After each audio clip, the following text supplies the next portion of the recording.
Dan siapapun yang berpegang teguh pada Nabi nggak akan susah. Di dalam majelis di situ ada pujiannya Rasulullah SAW. Jangankan hanya sekedar hadir, engkau hadirkan batinmu di situ. Engkau hadirkan pikiranmu dan timbulkan keinginanmu untuk khidmah. Nah, di sini nggak akan dilupakan sama Nabi Muhammad. Nah, kalau kamu ingin rezeki yang banyak, jangan luput daripada hadir majelis sholawat. Rezekimu bakal lancar.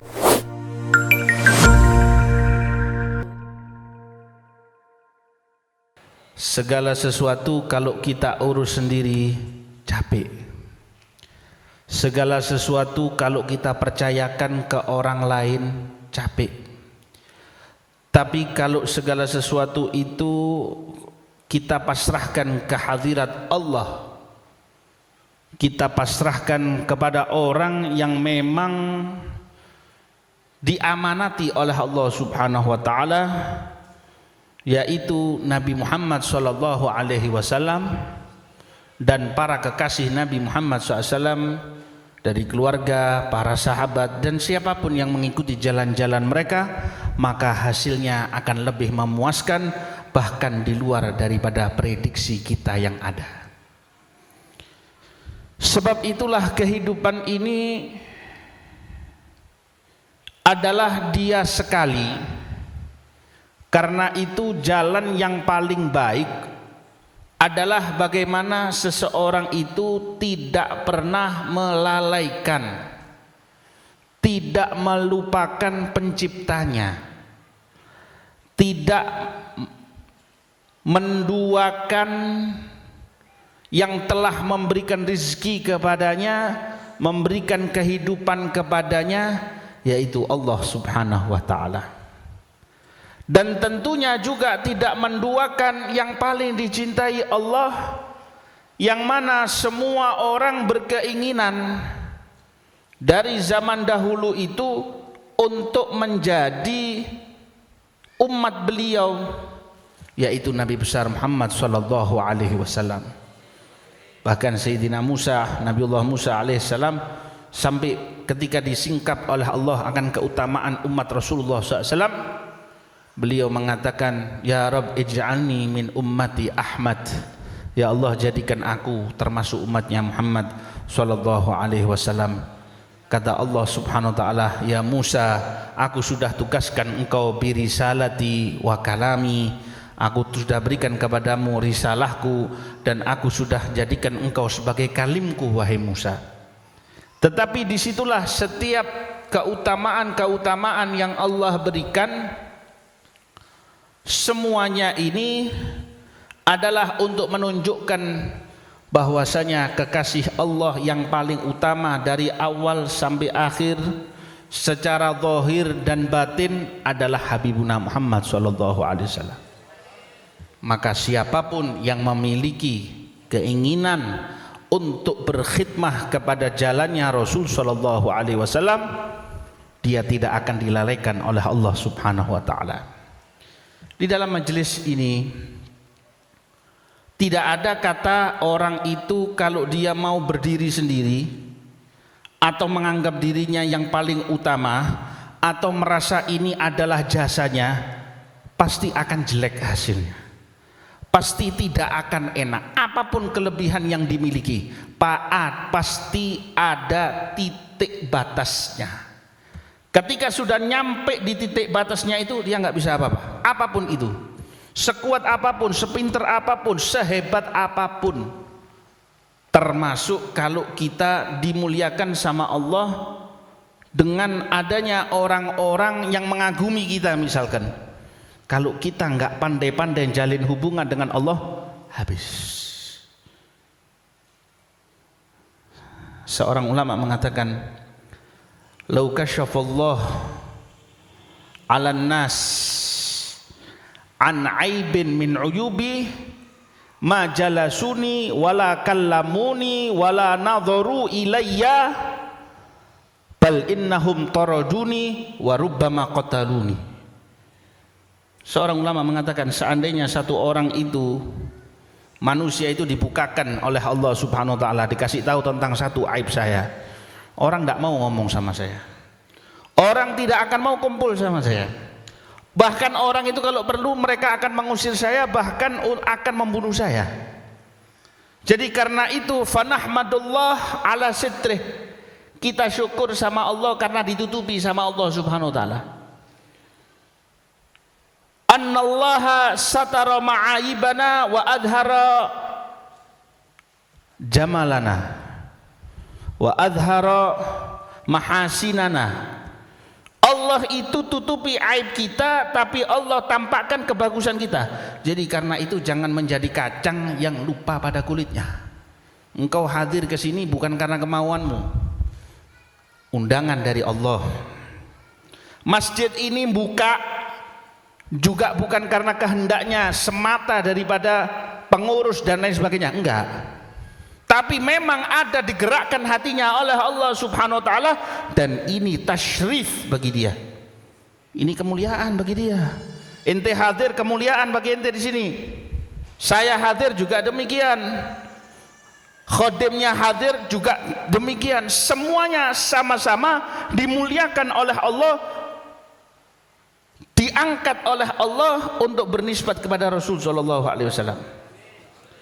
Jadi karena itu alhamdulillah wa syukurillah, kita bisa bersyukur pada Allah Subhanahu wa taala. Dan siapapun yang berpegang teguh pada Nabi nggak akan susah. Kalau kita muji orang, kira-kira orang itu cinta sama kita nggak? Biasanya cinta. Kalau kita puji orang itu, biarpun kita adalah orang yang paling jelek, misalkan wajah nggak dukung, badan lagi nggak dukung, ya benar. Tapi kita puji dia, kita selalu nampakkan, mengeluarkan kebaikan-kebaikannya. Kira-kira orang itu mau nggak mau pada suatu saat bakal jatuh hati nggak sama kita? Pasti. Pasti. Nggak ada pisau itu tumpul terus, nggak mungkin. Ente gosok terus. Ya, batu itu yang jelek digosok nampak keluar gemerlapnya, kan begitu? Begitu juga kalau itu adalah manusia biasa, bagaimana ketika engkau memuji Nabi Muhammad SAW? Jangankan engkau memuji Rasulullah, engkau hadir di dalam majelis, di situ ada pujiannya Rasulullah SAW. Jangankan hanya sekedar hadir, engkau hadirkan batinmu di situ, engkau hadirkan pikiranmu dan timbulkan keinginanmu untuk khidmah. Nah, di sini nggak akan dilupakan sama Nabi Muhammad SAW. Inni la'arifu hajaran kana yusallimu alayya bi Makkah. Saya masih kenal letaknya batu waktu saya dulu di Mekah, itu ngasih salam sama saya. Nabi itu kalau lewat di jalan yang tanahnya itu kering jadi hijau. Kalau tempat yang nggak ada airnya, keluar nyumber airnya. Hewan yang sakit disentuh sama Nabi sembuh. Tempat yang penuh dengan kuman dan lain sebagainya, kedatangan Nabi, hilang kumannya.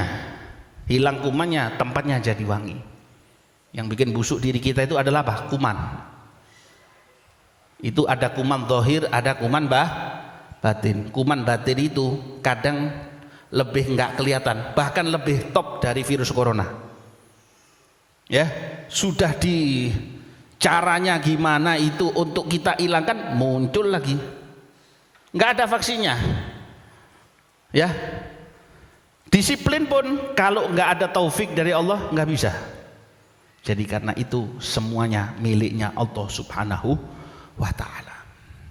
Sebab karena itu harus sadar diri. Sadar diri kita ini. Jangan pernah kita merasa bagaimana atau bagaimana. Ya Allah, sama-sama dimuliakan sama Allah. Saudara-saudara saya ini juga dimuliakan. Dia juga dimuliakan. Kalau dia punya kelebihan, ya saya minta ya Allah, mudah-mudahan berkahnya dia engkau kasihkan ke saya. Berarti poinnya kan tambah naik. Iya Banda. Jadi kalau kita bisa menyerap hal-hal yang positif dari saudara-saudara kita atau siapapun, tapi masih ada ikatan batasan-batasan syariah, maka di situ kita dibenarkan. Husnudzon boleh, tapi kalau los nggak ada batasan, bukan husnudzon namanya, tapi buluh. Apa buluh itu? Pandir. Jadi kalau ada batasannya di dalam husnudzon itu, artinya dengan batasan menurut kacamata syariah, baru di situ kita dibenarkan oleh Allah dan oleh Sayyidina Rasulullah SAW. Nabi SAW tidak ada satu peristiwa yang lebih membingungkan Nabi kecuali Khandaq.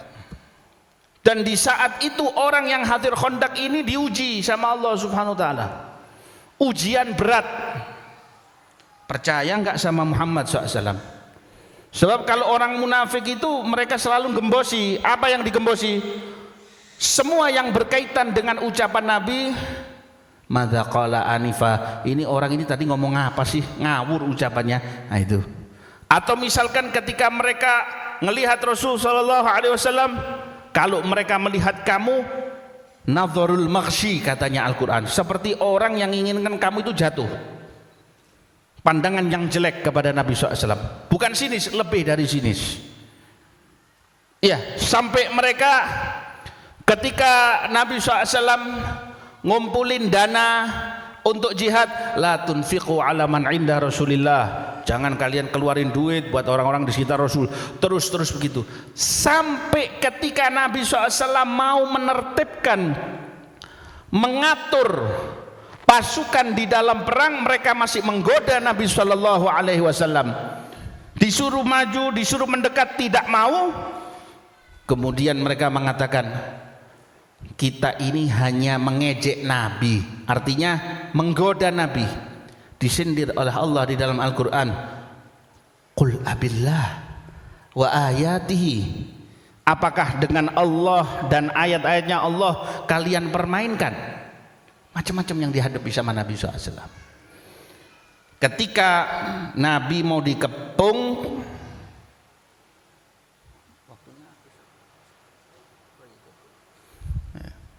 anak kira waktunya habis ini sudah. Ketika Nabi SAW itu dikepung, orang-orang Quraisy mereka bersekutu. Ya, mereka bersekutu dengan orang-orang Yahudi yang ada di luar Madinah. Bahkan bersekutu dengan orang Yahudi yang ada di dalam Madinah untuk membuat kegoncangan, permasalahan ekonomi, semuanya di dalam segala aspek. Belum lagi yang nyamar jadi Islam dari kalangan munafikin ini, nyoba bagaimana supaya untuk ngerusak barisan kaum muslimin. Sampai Nabi SAW itu ngadakan giliran untuk saling menjaga. Giliran. Sebagian mereka itu minta izin sama Nabi. Ya Rasulullah, lebih bagus saya di rumah aja. Gak enak kalau saya di Khandaq ini kurang enak. Kan perang parit itu belum ada pikiran untuk bikin parit, itu belum ada. Nabi pokoknya sudah diminta sama orang Quraisy, kamu harus keluarkan hasil bumimu untuk engkau berikan kepada kami. Sempat mau disetujui sama Nabi, Nabi masih berunding. Para sahabat tidak setuju. Mereka mengatakan, ya Rasulullah, biar kami yang mati membelamu, nggak ada urusan. Musimnya musim panas, air nggak ada, makanan nggak ada, tinggal apa? Nyawa saja yang ada. Sampai ketika bermusyawarah, ada Salman Al-Farisi itu ngasih ide untuk bikin parit. Nabi terjun sendiri bikin parit dengan tangannya itu sampai luka-luka Rasulullah SAW. Mereka mau mau memecahkan batu besar, nggak bisa. Ya Rasulullah, ini capek nih. Wah, nggak bisa, sudah buyarin aja, udah nggak usah bikin parit. Ngapain bikin parit, ini batu gunung ini nggak bisa. Kata Nabi, sini biar saya. Nawil nih mi'wal, mana kapaknya. Dari situ rasyuhu bil ma', siram air dulu biar lembut. Barang-barang yang kasar itu kalau disiram air lembut. Ya, kalau kamu suka nangis, lama-lama juga nanti lembut. Akhirnya dipukul satu pukulan, sepertiga pertama hancur. Nabi diam. Kemudian beliau tersenyum. Saya dibukakan oleh Allah, Islam akan nyampe di kerajaan Persia. Lalu Persia sekarang ini ya model kayak Rusia gitu ya. Indonesia menguasai Rusia. Ya apa ini? Betul apa enggak ini? Negara adidaya masa itu. Pukulan yang kedua, Nabi mengatakan ini dibukakan oleh Allah, Roma. Mau ibaratnya kayak Amerika gitu mungkin ya. Atau sebelahnya atau apanya begitu. Enggak mungkin. Kalau secara akal, tapi para sahabat percaya. Baru yang ketiga hancur itu semuanya. Sampai ketika mereka minta izin, ya Rasulullah biar kami tidur di rumah. Itu Nabi ngasih izin kepada sebagian orang, sama Allah disindir di dalam Al-Quran. Lima adzinta lahum, kenapa engkau kasih izin sama mereka ini? Nabi rahmah, ya, dia akhirnya dididik sama Allah Subhanahu wa taala. Bagaimana para sahabat itu? Kalau kamu, meskipun kamu tinggal pada benteng yang paling kokoh, kalau yang namanya ajal menjemput, meskipun kamu di atas tempat tidurmu ya tetap bisa. Mau diserang musuh, kalau ada takdirnya seperti itu, ya bisa seperti itu. Dan seterusnya seperti itulah, sampai pada akhirnya mereka sudah nggak ada air, sudah pasrah. Mereka serahkan, mereka mengatakan hasbunallah wa ni'mal wakil. Ada dua kejadian yang bagus di sini, tiga sebenarnya. Kejadian pertama, Jabir bin Abdullah beli kambing kecil, anaknya kambing disembelih, dia masak, dia minta istrinya untuk masak, kemudian bilang, ya Rasulullah saya ingin mengundang engkau, aku lihat engkau ini ada dua buah batu mengganjal perutmu ya Nabi, aku ingin supaya engkau bisa makan hanya dengan 10 orang sahabat. Sama Nabi yang dipanggil semuanya dipanggil 1.500 orang. Nabi yang ngasih, Jabir ini bilang, waduh malu saya kalau gini, bingung ini bagaimana masak. Wah Jabir tumben kok bisa ngundang orang banyak. Iya, ngundang orang banyak. Ya bukan dari Jabirnya. Jabir hubungannya sama siapa? Rasulullah. Nah kalau kamu ingin rezeki yang banyak, jangan luput daripada hadir majelis sholawat. Rezekimu bakal lancar. Setelah itu dibagi sama Nabi, sampai kata Jabir saya lihat makanan itu hampir nggak berkurang. Baru semuanya sudah makan, yang terakhir baru Nabi SAW. Ada Rasulullah SAW. Yang kedua, mereka kebingungan cari air. Nabi SAW dibawakan air, kemudian beliau masukkan tangannya, di situ terpancarlah air yang begitu banyak. Dan air yang paling afdol adalah air yang dari jarinya Rasulullah SAW. Itu air yang paling utama. Yang ketiga, sudah berhadapan musuh ini ya. Musuh ini berhadapan. Ada satu melihat tuh ini paritnya begitu besar. Ada satu muncul naik dengan kudanya Amr bin Wud. Gak ada yang berani ngelawan Amr bin Wud ini. Ini mintaannya duel. Yang maju siapa? Orang yang dekat dengan Nabi SAW, yang artinya untuk Rasul, semuanya untuk Rasul SAW. Sayyidina Ali bin Abi Thalib karramallahu wajhah. Sayyidina Ali itu badannya gak sekuat Amr bin Wud waktu itu. Waktu Amr bin Wud ini nantang Sayyidina Ali, katanya Amr bin Wud, wahai Ali, kamu ini dulu saya pernah gendong kamu loh. Kok kamu mau nantang saya ini gimana sih? Tapi tetap ditantang sama Sayyidina Ali. Sampai pada akhirnya kata sahabat, kita tidak melihat kecuali debu yang naik. Baru setelah itu kami terdengar suara takbir Allahu Akbar. Tahu di situ Amr bin Wud terbunuh dan Sayyidina Ali yang menang. Para malaikat ikut bergembira, bahkan mengeluarkan syair atas kemenangan Sayyidina Ali.